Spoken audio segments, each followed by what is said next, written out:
Welcome to Heart Riffing, a podcast by way of the heart. Here we explore what it means to reconnect with your essence and live from a place of personal freedom. If you're interested in learning more about our courses, mentoring and workshops, feel free to visit wayoftheheart.com.au. We're so glad you're here and we hope you enjoy the episode.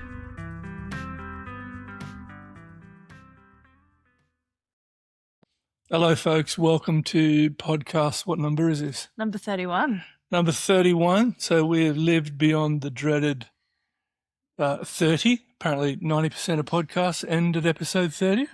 I don't know the stats, but I think a lot of them. You told me the stats.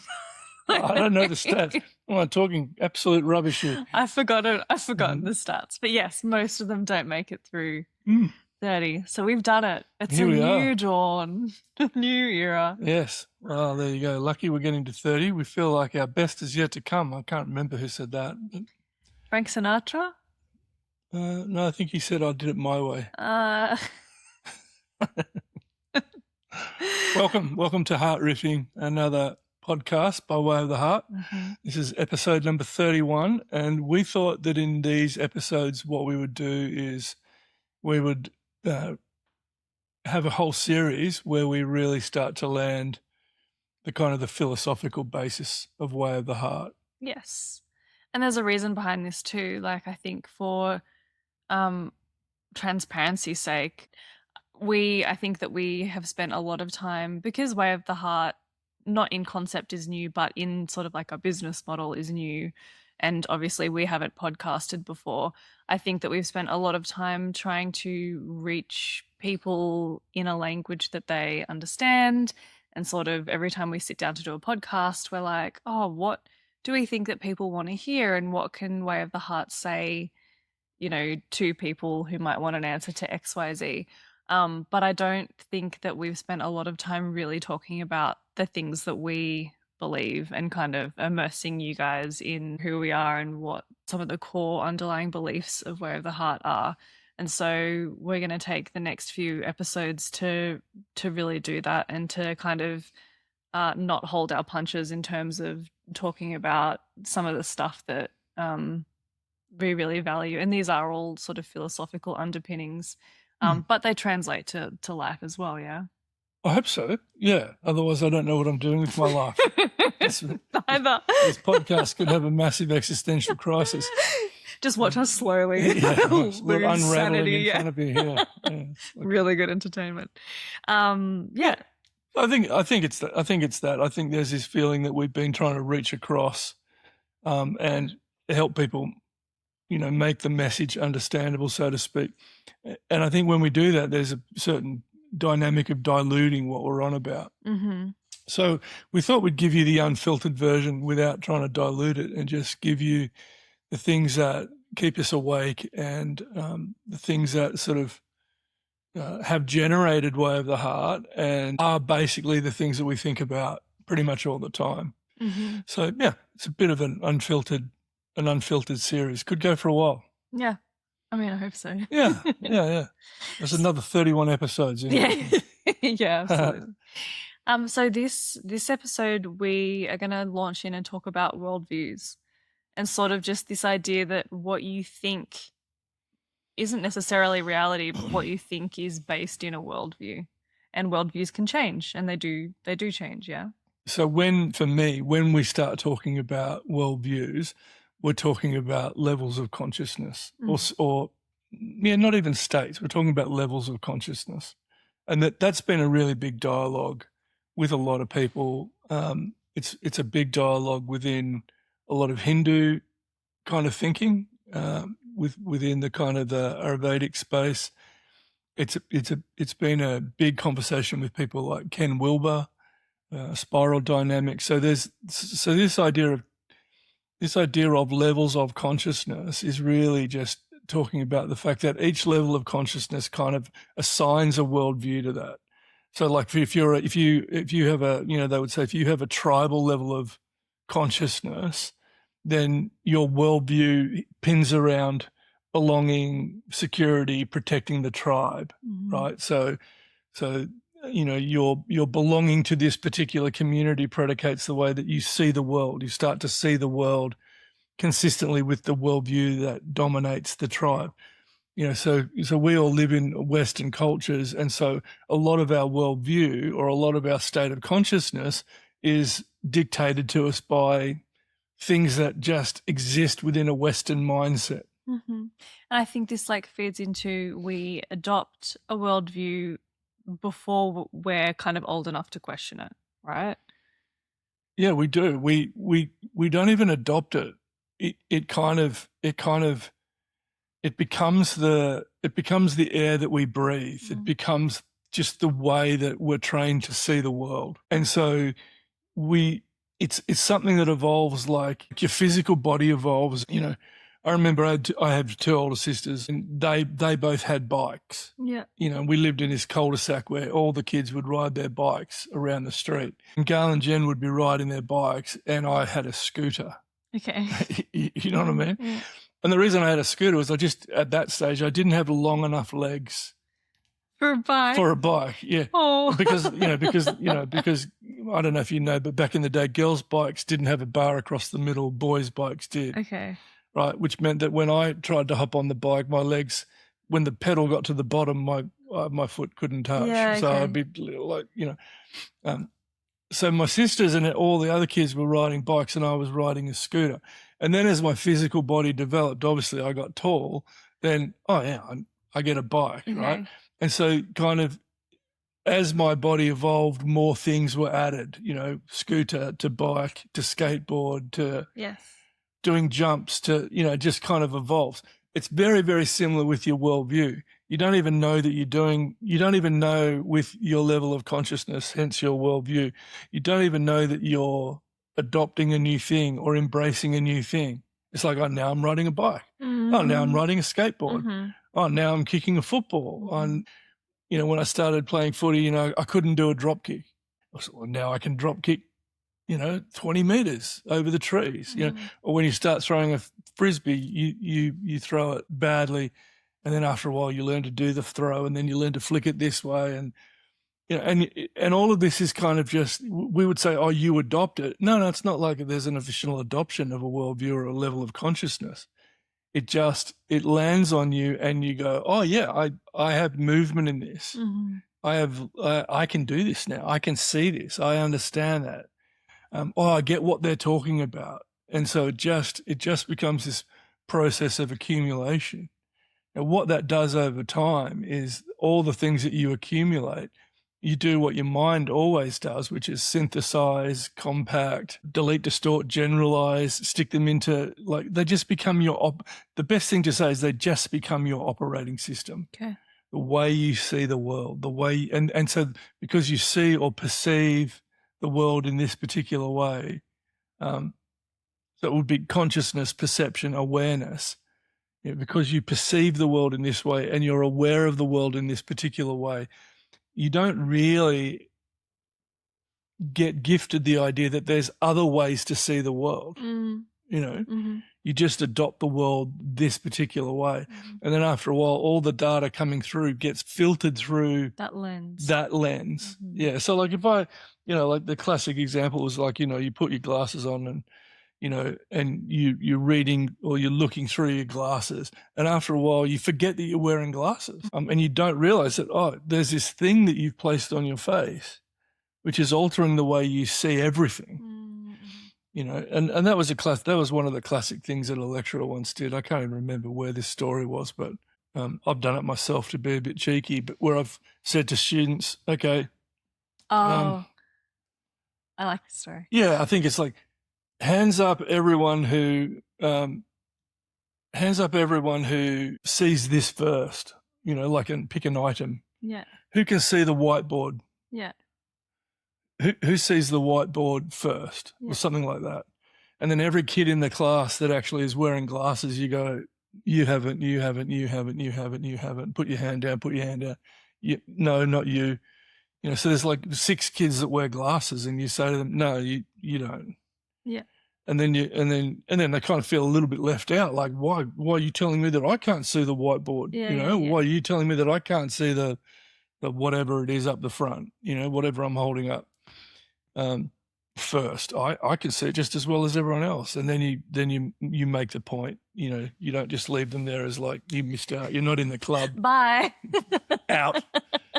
The end. You make the point that the first thing that you're seeing is you're seeing your glasses. Yeah. You're seeing through your glasses. Yeah. That's exactly how a consciousness works. That's exactly how a worldview works. You start to see the world through the lens of that level of consciousness. And because that comes to us just like our physical development comes to us, we're making transitions, we're making greater interpretive leaps, we're making bigger decisions about the way the world is through our worldview lens, and we don't even know that we're doing it. So it's not an active adoption. It's a passive, unconscious accumulation of thoughts, ideas, perspectives, presuppositions about the way things are. And then someone comes along to you and says, "Well, it's not like that." Yeah. It's like, you go, "It is." Yeah. Does that make sense? Yeah. Absolutely. Yeah. Totally. And I think, this is not a crazy out there idea either. Like, this is sort of feeds into the basics of sociology and the way that we just sort of understand and interpret the world around us obviously has come through a particular type of lens. Yeah, I think so. It's the 101. It's always kind of the 101 of any kind of formation process is to say, that you have a whole backdrop of ideas, of perceptions. So when I would lecture in college, the idea is the students come to learn. They actually don't. They come with a bag full of stuff.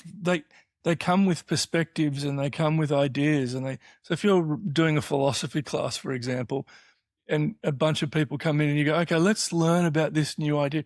Well, these people will already have some perspective on that idea. Yeah. It's like a lecturer doing it's like a lecturer in, say, political science. And, you've got a room full of kids who are, "What are you doing at university?" "Oh, I'm doing political science." It's like they're doing political science because they probably already have a perspective. Yeah. This kind of leads to the point of like, whatever your worldview is, it has its sort of natural inbuilt attachments and defenses, and it comes with a whole bunch of stuff, right? Yeah, of course. Yeah, it definitely does. It does come with attachments because there's things within the context of your worldview that basically say this is essential, right? This is needed. One of the earliest worldviews that we get is egocentric. We have an egocentric worldview, right? So it's like when kids are little. Me, mine. The first thing your kids learn to say is no. Yeah. Which is inevitably someone trying to take something. No, my dolly, my toy, my whatever it is. Me, mine. The kids in the playground. I think we've covered this territory historically. Kids at preschool, when they're really young, they essentially play by themselves because they're on about themselves. It's not until they're 4 or 5 that they start to cluster in little groups and actively play together. And that's because they have an egocentric worldview. Yeah. And with that, Dolly becomes my dolly. You can't take it. Teddy is my teddy bear. That's my mummy. That's my daddy. And so there's an attachment to these things which are mine. The kid has identified that is particular to them. That is specific to them. And my blankie can't go to sleep unless I have my blankie. And you would kind of think, oh, we evolve out of that. Yeah, we do. It's like just becomes my house, my car, my job, my degree. So egocentrism as a worldview, it can travel with us our whole life. Yes. Some people never evolve out of that. Yeah. Some people evolve out of that, and they say the next level of involvement could be into a tribal perspective where it's my religion, my family, we had a lovely friend. Ange and I had a lovely friend when we were a lot younger, and she came from an Italian family, and it didn't matter how close you got to her, you were never really family because you weren't Italian, and we'd all sort of grown up and moved out of home, but there was something about her family where every Saturday or Sunday, there was a family event because it was a cousin's birthday party or because Nonna was, making souvlaki or, Souvlaki. that's Greek. The that's popular Greek. Italian dish, souvlaki. Yeah, whatever. That's Greek. I apologize. Nonna was doing something, you know what I mean? And so she was a fully functioning, independent woman whose whole existence was filtered through the family lens. Mm-hmm. And you couldn't really break through that because that worldview became family's really important. And there's nothing wrong with that. It's just observing that was a lens that was a worldview, that was a level of consciousness that invaded every area of her life, And so it goes on, and we don't really necessarily want to have a conversation about levels of consciousness, but we do want people to acknowledge that there is this thing called consciousness, that there is this thing, and that consciousness has a worldview. Yeah. And consciousness develops attachments to particular things that become essential. Now, why that's important for Way of the Heart is the big question. I don't have to work at all today. You're going right there. Well, I think you do because at Way of the Heart, we're trying to, if we can't help people shift that level of perception, we actually can't help. If you have a locked and loaded worldview, you have a locked and loaded level of consciousness, and it is the prevailing consciousness of, say, the culture that we live in, that has to get negotiated. Way of the Heart, from the get-go, asks you to negotiate that, asks you to loosen that hold on the way. That's why our very first course is unlearning, because unlearning presupposes that the very first step is that if you want to develop inwardly, you have to shift an external a worldview that values worth, values identity externally, gets its sense of self through external validation, through external sources. If you don't negotiate that and shift to an internal, grounded, essence-based perspective of consciousness, what is going on inside of me, not what is going on out there that can feed me or give to me, but what is going on in here that I can express outwardly. That's the shift. I think this is such a unique challenge that comes with Way of the Heart, or comes with sort of operating Way of the Heart, because I don't think that a lot of people are willing to shift that worldview. No. Because as soon as you're and you can't force somebody to shift their worldview or their consciousness. True. Like, that has to come from an internal desire, which I don't think that, if people feel internally restless, or they feel like they're not particularly congruent with who they are deep down, their first instinct isn't always to, oh, well, let me deconstruct that, or let me, do X, Y, Z to level up my worldview, or I need to change my worldview. Their first instinct is to double down into 100%. That worldview, because that's the only place they know how to look. 100%. And so it's like, Way of the Heart's interesting because it's like, you can't force somebody into it, but... Well, yeah, that's exactly right. Question mark. Yeah, you can't force anyone into changing the way that they view the world. What you can do is, and what we definitely try and do, is we kind of introduce disruptors. It's like, we interrupt this message. We interrupt this program. To suggest to you that, what about this idea? Yes. What about the idea of not becoming, but being? What about the idea of, engaging yourself as a part of nature rather than separate from nature? What about thinking about what your heart's saying rather than what your head's saying? What about thinking that, heart inside is clear water, head inside is muddy water? Do you want to be in the muddy water or do you want to be in the clear water? So we've tried through all our programs and everything that we do to basically create these little disruptors that shake people out of what I call the prevailing dominant consciousness and allow them to develop something which is much more a heart-centered consciousness, right? So yeah, you need disruptors. Yeah. That's why we can't always be polite. You know, that's why at some point we have to say that the dominant consciousness definitely needs to be challenged. You know, Why? because the dominant consciousness keeps you locked into a worldview that keeps you interpreting yourself and keeps you on the same loop.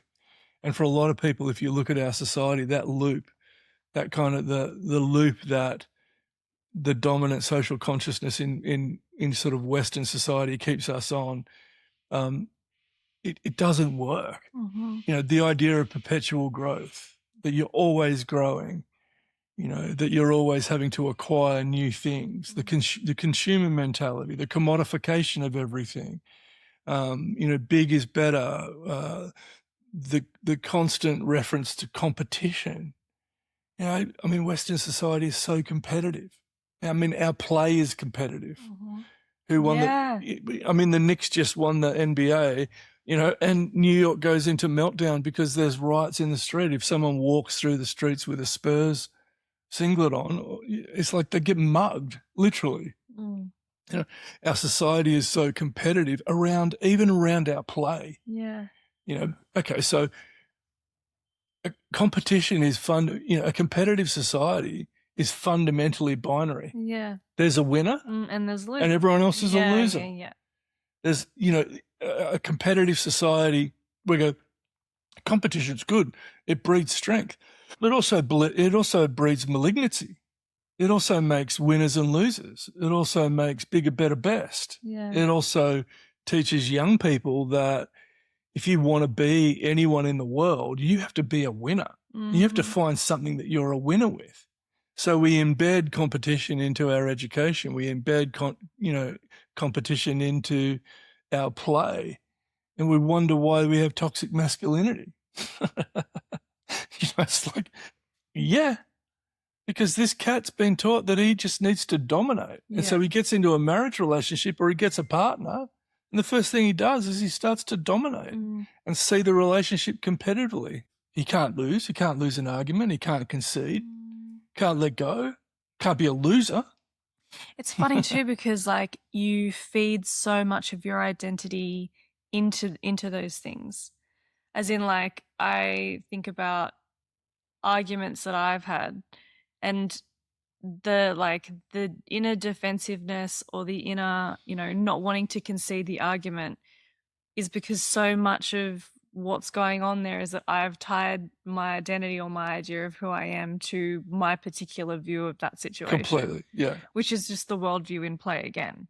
Yes, because fundamentally the worldview becomes a part of us. It becomes, it's not just something that we hold over here as like, well, okay, I'll just pick this one off the shelf today. It becomes the embedded ways that we see and understand who we are and how we roll, you know, and what we're about. The self, the ego, or the false self that kind of emerges from our ego, from our projections, looks, you know, scans that worldview to see where it can attach itself to what is advantageous for me, you know. So, so I'm in a situation, and all of a sudden, the workplace is not just a place where I go and participate. The workplace is a political minefield. Who has power? Who doesn't have power? How am I positioning myself here? And we think that that's normal in a workplace. And but if you know, like what we do at Way of the Heart is we go, why did we turn work into a war zone? Why is work a conversation about leveraging power and influence? Why is leadership hierarchical and not functional or utilitarian? Why do people strive to be a leader? You know, I look at my life and I go, I had leadership and it was the most ill-fitting jacket I ever wore. Really? Well, yeah, I hate being a leader because number one is because it's just not who I am. Right. Yeah, I was taught to aspire to leadership because I was raised with a worldview that the higher you get up the ladder, the more rewarded you get. But for me, leadership was always a burden. Right. Because I'm just not a practical guy. Yeah. I mean, I'm practical around the house, the chairman of Way of the Heart says, Bella, I love you. You fly at 50,000 feet, and you fly at that altitude better than most people, right? But landing the plane, you're just going to leave it up there until it drops out of the sky. Yeah. You need to land the plane, dude, Yeah. And I go, well, that's all well and good. Thanks for that contribution, Dave, but I don't know how to land the plane. Yeah. I know how to fly it up here. I can do loopity-loops and can stay up here for hours. Someone said, but you got to refuel. It's like, can I do that up here? No, you're not some US bloody fighter jet that refuels midair. You got to land the plane. Yeah. And I just go, and leadership, a lot of the time, leadership is about execution. It's about landing the plane, right? So you give me a leadership position and people just go, I'm not sure where we're going. Mm-hmm. I'm not sure that we're going to make it safely to our destination and get this thing on the tarmac, And so if I'm brought up with a worldview that I need to be a leader then it's a problem for me. Mm-hmm. It's an ill-fitting, it's a worldview that if I adopt it, wants me to quest for that. But the quest for that will be completely toxic to who I really am. Mm. So there's a dominant consciousness that says, yeah, that's what you want. I download that. And then I find I'm now at war with something inside of me that goes, I hate leadership. Mm-hmm. And so then that's a crisis, dominant prevailing consciousness, but an inner consciousness in me that says, no, don't do that. Mm. Don't touch that. Mm. Don't strive for that. Don't value that. And that's the kind of, so then you go, so how do you reconcile that kind of situation? Is that? Yeah. Yes. We're moving pretty quick here, but. Well, if we pause then for a second, I think that also leads me to a question of, there are some people for whom the dominant narrative works really well though, right? Or have they just learned how to operate within that? I think that you're exactly right. I think that there's some people who embrace the dominant narrative and they just learn how to win, right? And here's the presupposition there. Here is the pre-thinking there, right? Is that we think that winning is what we want. Success is what we want. Mm-hmm. But if it's a toxic culture, then succeeding in a toxic culture actually is just an increase in toxicity. Mm-hmm. If there's aspects of our culture which are barren of genuine goodness and substance, like a friend of mine, one of my neighbors, was an immensely successful person in marketing back in the 80s and the 90s, right? So in the heyday of the big advertising companies, the Young and Rubicons, and even bigger than that, but they all had offices in North Sydney. They all had swathes of artists and creators, and it was a kind of a really sexy, cool industry. You could tell when you went to North Sydney, people were wearing really cool clothes. When you went to Sydney, there was bankers wearing suits, and when you went to North Sydney, there was cool cats in chinos. Not even chinos back in those. Cooler than that, leather pants probably. Wow. Yes, it's the 80s, right? And so this guy was really, really successful in that space. So much so that there was, I think, 4 major global companies that owned so many of them. And one of those major global companies that owned so many of these different advertising agencies employed him to travel around the world and to figure out how to sell product, right? Now, he was financially rewarded. So in a society that values financial remuneration tick. He had prestige and power. He could walk into any of those places as the kind of, the Redditor, the guy that's going to sort stuff out. So he had status and reputation tick. He had social mobility, affluence, influence, authority, like tick, tick, tick. In our society, he'd won the fight, right? And then he's sitting there one day and they're doing this campaign in the Philippines. And he's sitting there one day and the campaign was basically about selling a bleach, and they were wanting to convince people that this gets things whiter. And if you really cared about your kids, you would actually buy this product because it's going to get your kids' uniform really, really white, Have we talked about this before once? Not with the detail that you're going into now. It's scary, right? But it's a true story.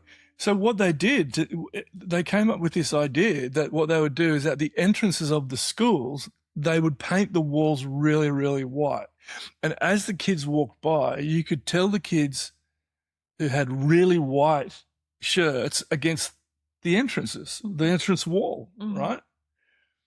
And actually the campaign was amazingly successful. I bet. Right? Because, parents would walk by and they go, oh, my kids, it's like more grey than white. Yeah. And then he sat back and he just said to himself, what am I doing? I'm going into one of the poorest countries and I'm trying to leverage these folks that are just doing well to get their kid a uniform and get them to school. Yeah. And I'm basically creating a product that tells them that they're not doing a good enough job because their kid's shirt isn't white. And if it was really white, they have to buy my product. And he just had an existential crisis where he just goes, this is wrong. This is a wrong thing to be doing. I think he says, I felt like I was working for the devil.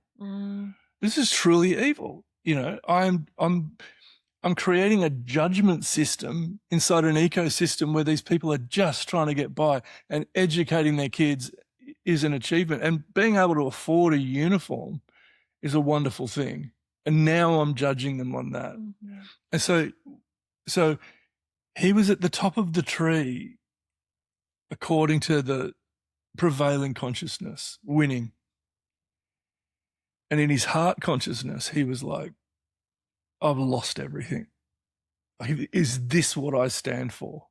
Is this who I really am? Yeah. Yeah, this just reminds me of Elon Musk becoming the world's first trillionaire. And it's like, that's just so cooked. Yeah. So like, there shouldn't be billionaires, let alone trillionaires. Like, yeah, that's, and that would be viewed as, the ultimate financial success. Yeah. But if you look at that from a heart consciousness point of view, that's a travesty. It's like horrific. Of course it is. Yeah.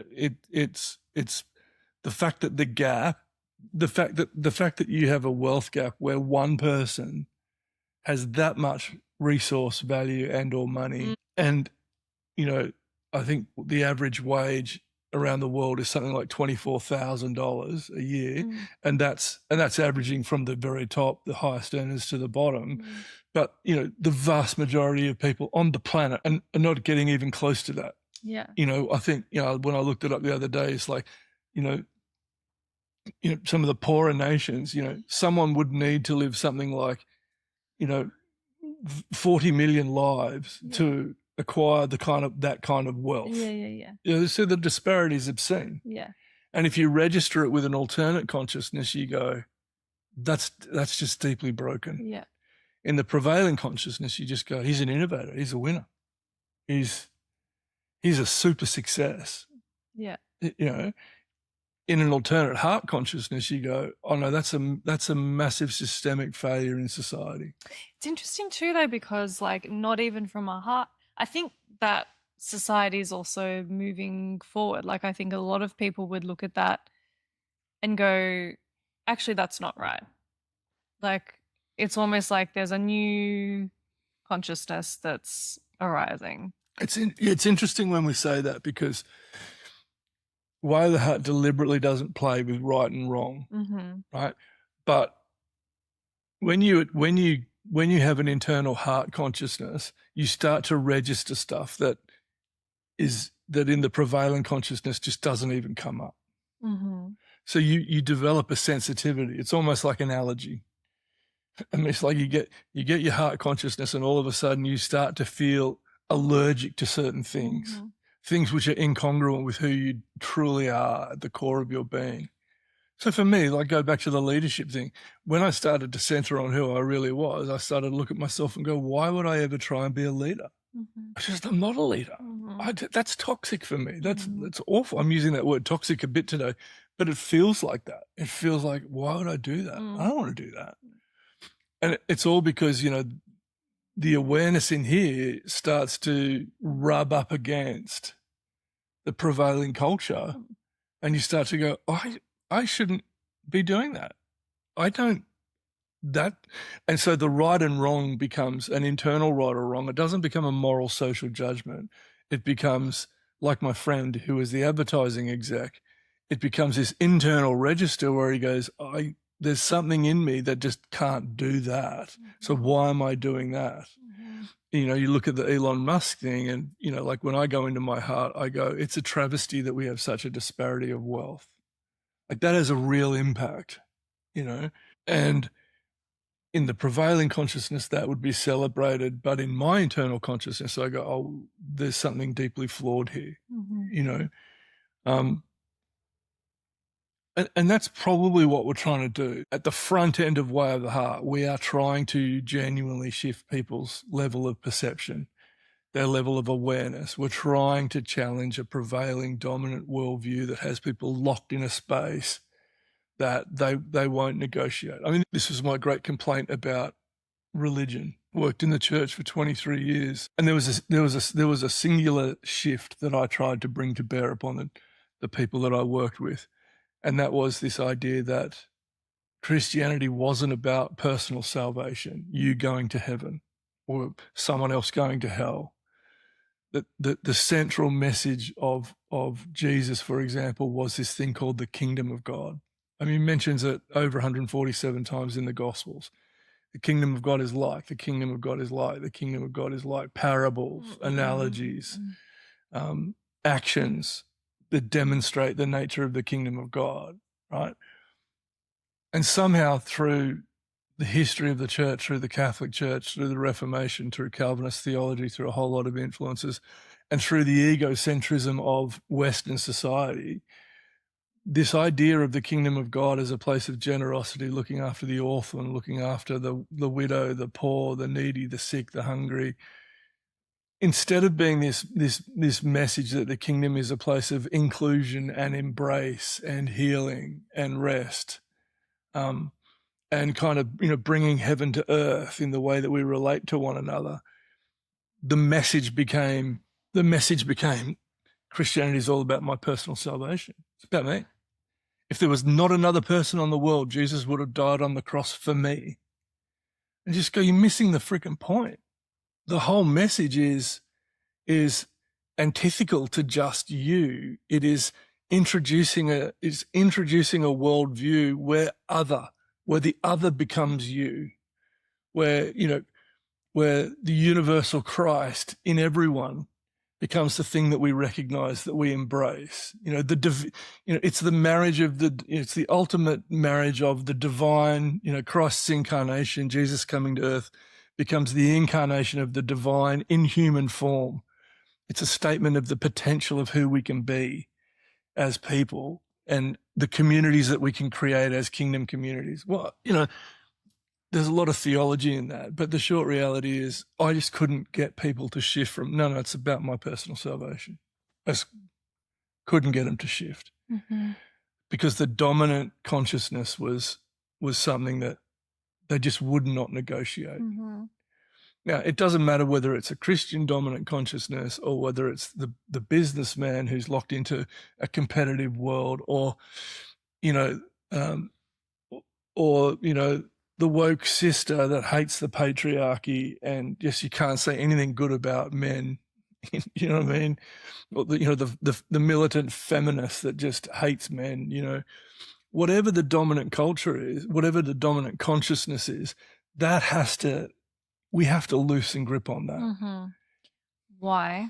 Because that dominant consciousness so often is such a mechanically constructed thing, and it's constructed out of our attachments most of the time.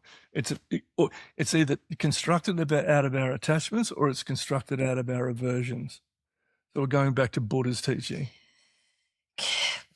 Can I clarify? Yeah. When we say dominant consciousness, we're not referring to just one prevailing consciousness, because depending on the level of consciousness, it's going to be a little bit different. As in, the the manosphere bro, that's one brand of dominant consciousness. Yes. And then the anti-patriarchy, vegan, burn your bras, that's another dominant consciousness. Yeah. And then the capitalist businessman, that's another dominant consciousness as as well. I feel like it's worth calling that out. Yeah, really good. At the front end. Yeah, really good. And then I suppose really good.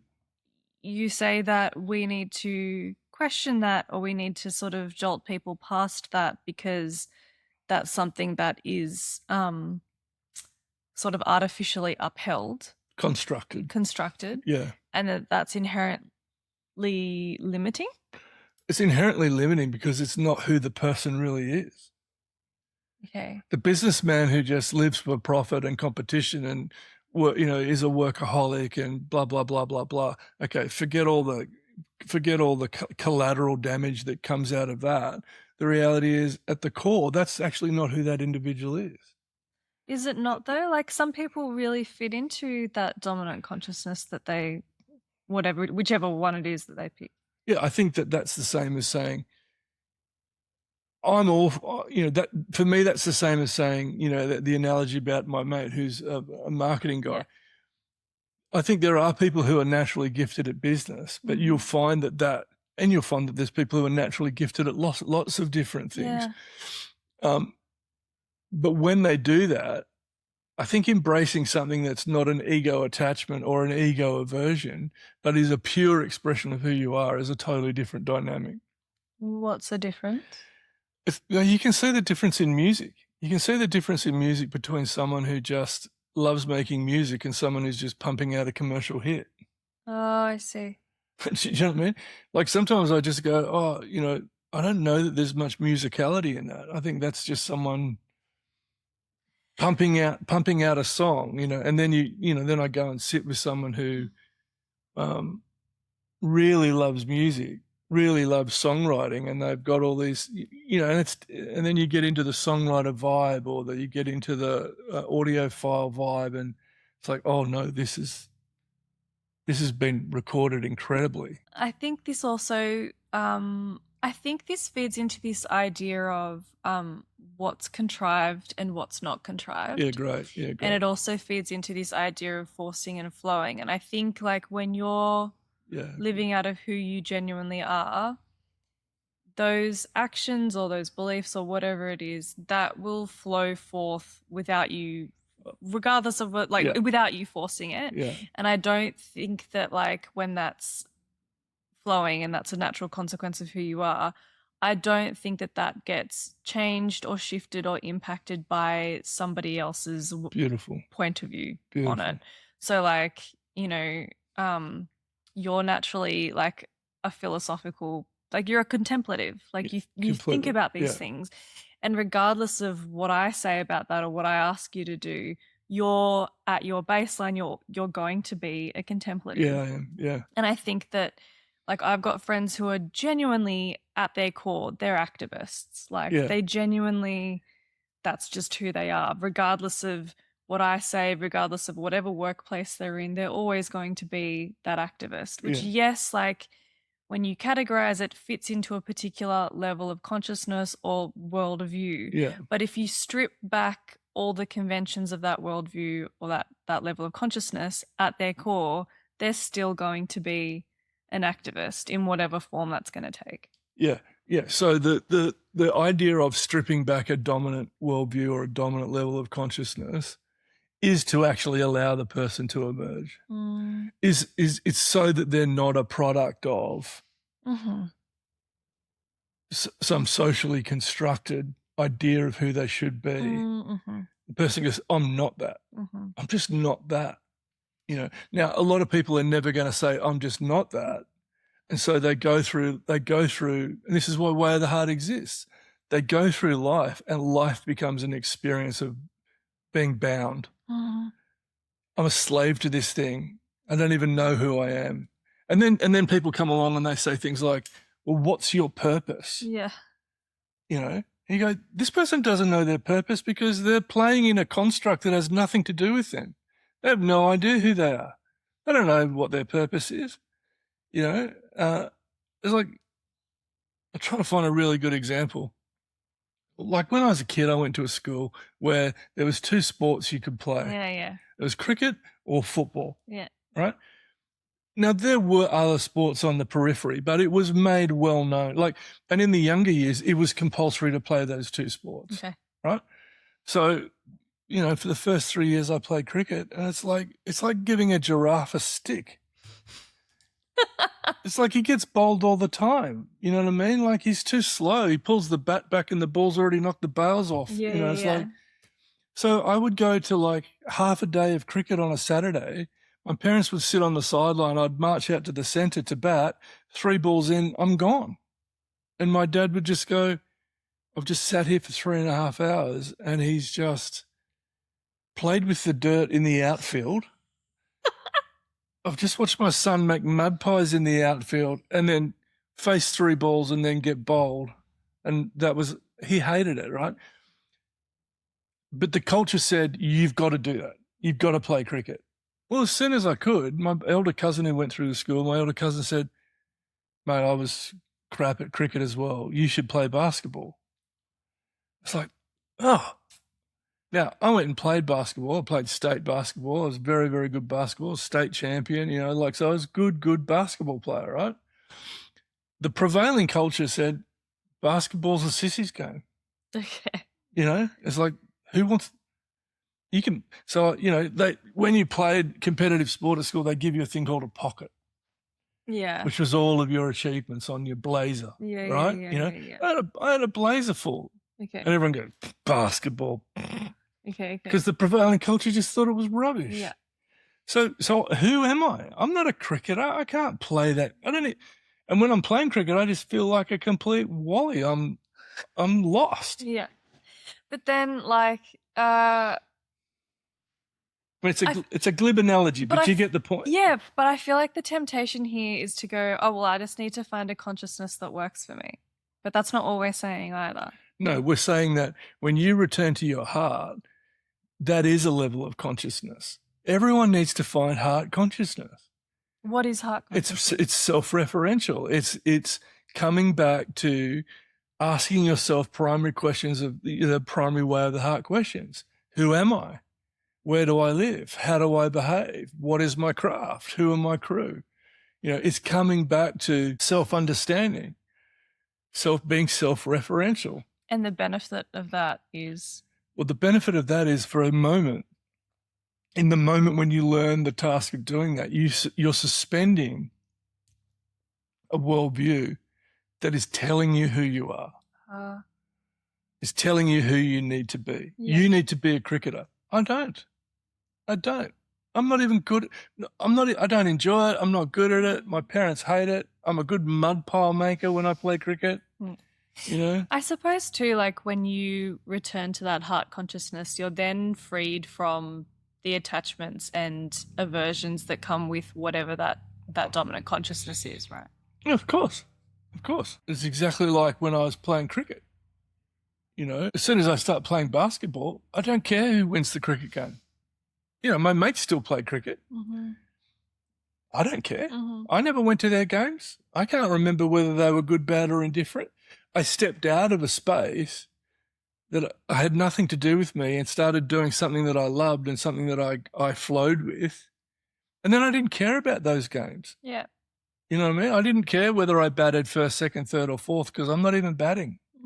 I didn't care whether I was the wicket keeper and got the touch of the ball every bowl, or whether I was the fastest bowler, or whether I was the muppet in the outfield that making mud piles. You know, I mean, it's like I didn't care because I wasn't playing the game anymore.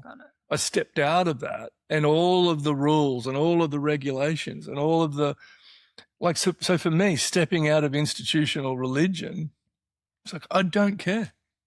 So the conversation about heaven and hell, I don't care.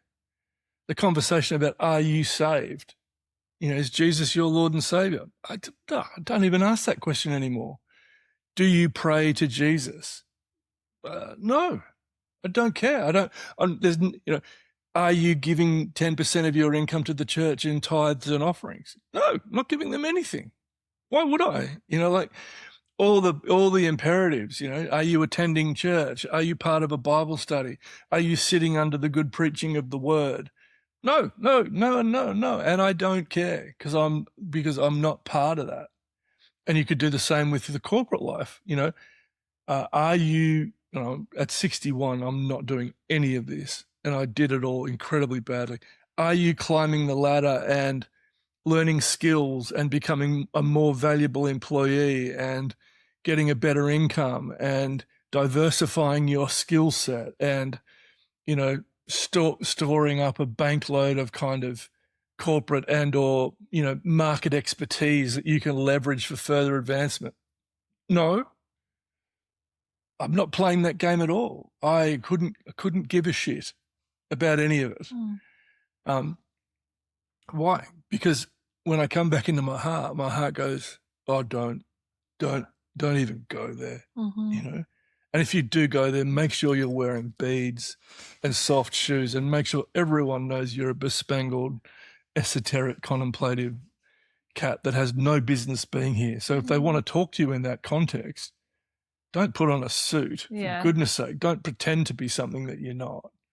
And that's not ego. You know, it's like, I'm going to go into your space and let everyone know that I'm a hippy-dippy contemplative philosopher, social philosopher. It's like, no, I'm just not going to go in there and pretend that I'm like you. Because I'm not. You know, is that picking up the same? Yeah, absolutely. Register? Yeah, totally. And I think that like this leads back to the whole purpose of Way of the Heart. Like this is why we're there, is to help people get out of that dominant consciousness, or really not even to help people get out, but to help people return to that heart consciousness. It is. That's the whole purpose. It is. And I think like that, and I kind of said it earlier, but that isn't something that can be forced. Like we exist as kind of like an off-ramp, but you have to be looking for the off-ramp to begin with. Yeah, you do. You do. And it also makes Way of the Heart not a therapy. It's a path, it's a philosophical pathway. It's an alternate way of reading and engaging the world that is inward focus first. So it's registering, if we had to say it, we would say it's registering subtle consciousness, not just gross physical consciousness. Most worldviews are based on what we would call the gross physical world. What I see, feel, touch, taste, hear, right? And I take all that big information and I process it with my brain and I get my brain thinking and I engage my emotions and my ego gets on board and we're off. And now this is what I'm going to achieve. This is who I am. This is what I'm going to do. And most worldviews are built from that energy. Now, heart energy doesn't absorb everything around it. It absorbs everything in it, everything that is deep within a person's soul. So it's working not with, you know, touch, taste, smell, you know, it's working with attunement. It's working with inner harmony. It's working with peace. It's working with inner clarity. It's working with what resonates. Yeah. It's working with what aligns. It's going with the inner flow, not the outer flow. Whereas gross consciousness is trying to align itself with the flow out there. Way of the Heart consciousness is trying to align with the organic, indigenous flow of who I am in here. And then it's trying to say, okay, what emerges out of that? So that's subtle consciousness. We're moving from big subject object definitions, I am this out there. I am a businessman out there. I am, a salesperson, an accountant, an HR, but whatever, a doctor. Or it's not playing. I live here. I drive this. It's not playing in that space. It's saying, oh no, that's all too big. Come back into this really much finer place. Read the inner landscape. Oh, what's happening in the inner landscape? Oh, okay. Let's nurture that. That's an alternative to that. Mm-hmm. That's the dominant one that's so obvious, but the alternate one is right here. Mm-hmm. And that starts to be really interesting. And you can't rip someone out of that, because the harder you pull on them, because they've got attachments to that causes pain. But if they're out there and they start to go, oh, wait a second, who I am out here and who I am in here.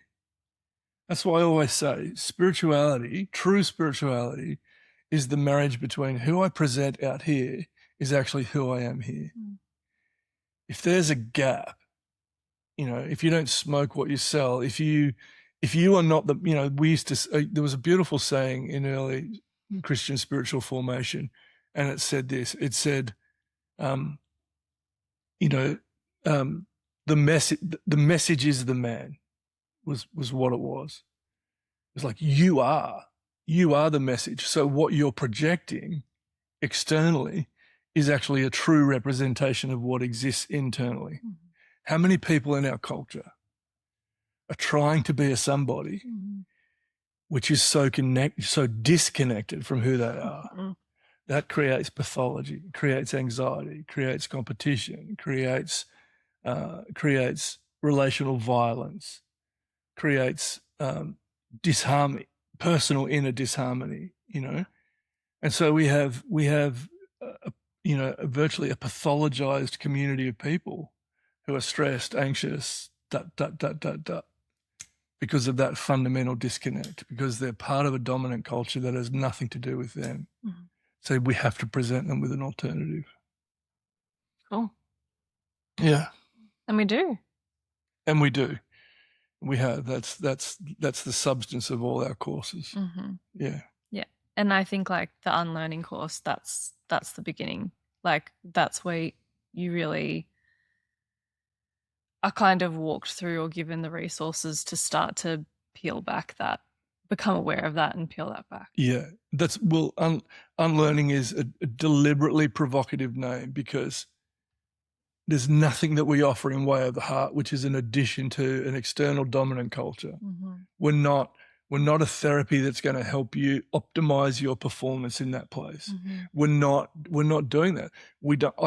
If you're part of a dominant culture that is taking you further and further away from yourself, the fact is we have nothing to offer you. Yeah. At all. Mm-hmm. Like we won't help you be a better mm-hmm. version of that. In fact, because we'll say, we'll be the first ones to say, is that who you really are? Mm-hmm. And if it's not who you really are, and we ask that question really simply. We say, are you free? Are you free playing that game? Is that really working for you? Yeah. It's the old life coaching question. So is that working for you? Yeah. And I would say 90% of the people we ask that question to, they turn around and they go, it's not working at all. People intuitively know that it's not working. Yeah. And so the only question that you can ask after that is, if that's not you and that's not working for you and you're not free, who are you? Yeah. Now we're not asking that from the big existential, who are you, Socratean kind of vibe. We're just saying, well, if you're not a cattle dog chasing cattle, why are you out in the field? Yeah.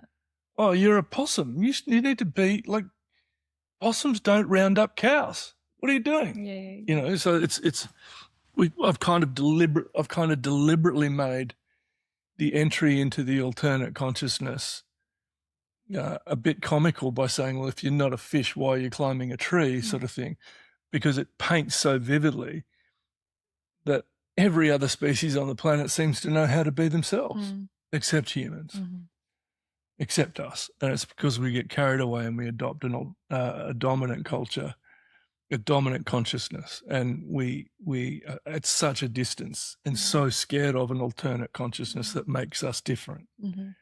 But that's where the freedom lies. All right. Thank you. Cool. Hope you enjoyed that one. I always say this, but I really genuinely mean it. Reach out to us, like chat to us. We post a lot of content on social media. I hate social media, but like that's the way that we have to reach you. So that's what we're doing.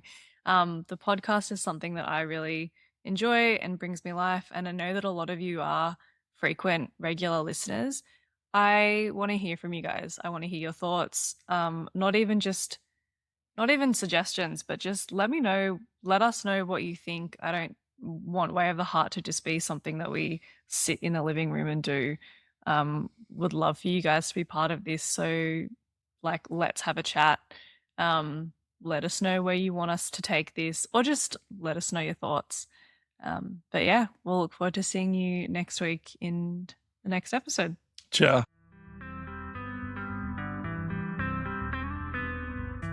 Thank you for listening to Heart Riffing. If today's conversation resonated, you can find more of our work, including courses, mentoring, and workshops, at www.wayoftheheart.com.au or on our Instagram, Way of the Heart Official. We'd love to hear your thoughts, reflections, or questions, so please always feel free to message or comment. We look forward to seeing you next time.